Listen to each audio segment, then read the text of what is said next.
Usap-usapan, isang team mukhang tatalo na sa creamline. Lakas ng creamline, kaya ng tapatan at lagpasan. Anong team kaya ang possible na makatalo sa creamline? Ating pag-uusapan yan. Gemma, Pons, maglalaro pa kaya? Valdez, first 6 pa kaya? Lahat na yan ay ating pag-uusapan this video, kaya tapusin nyo. And before that guys, please naman, huwag niyong kalimutan mag-like, comment, and subscribe, and pa-hit the notification bell for more PBL UAAP volleyball updates dito sa Pilipinas. Maraming salamat sa support. Pa-like and share na rin, and avail na kayo ng creamline at Chocomojo t-shirt dyan sa baba. Napakamura pag ginamit ang ating link. Ngunit guys, pasensya na sa abala. Humihingi naman ako ng tulong sa inyo para sa aking kapatid na na-stroke at may butas sa puso. Sobrang mahal po kasi ng gamot niya. Kahit ilan lamang po, any amount ay tatanggapin ko.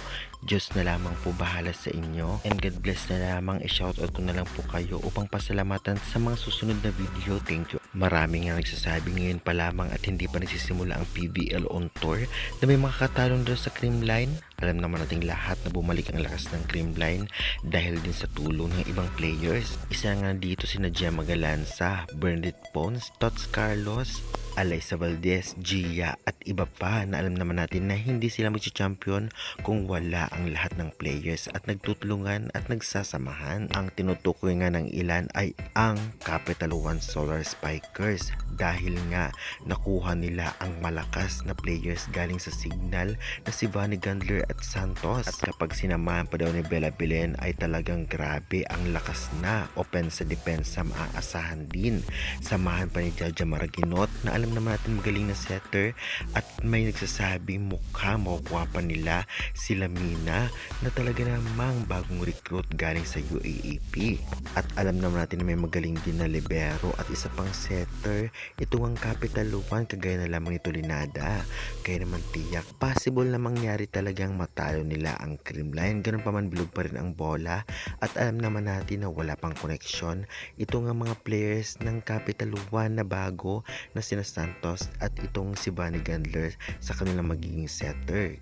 Ganun pa man, ang nagkalat na balita about nga na posibleng Capital One na rin ang posibleng magkampiyon at matalo ang creamline.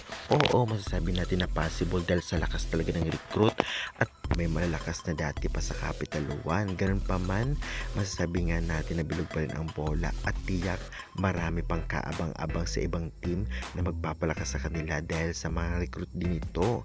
Kaya ngayon pa lamang na hindi pa nagsisimula ang PBL ay asahan na natin na marami pang mababago at tiyak marami din ang mag-aabang sa ibang team kung gaano kalakas. Ganun pa masasabi ko na malakas talaga ang Capital One at possible talaga na matalo ang creamline nito kung tutuusin. Kaya good luck na lamang sa lahat ng team dahil deserve din nilang magpalakas. Kaya guys, sa tingin ninyo, isa na kaya ang Capital One sa magpapataob sa creamline? Pa-comment nga and pa-subscribe for more valuable updates, and thank you very much again sa tulong nyo. Any amount at pag-pray nyo na lamang po ang aking sister. Thank you.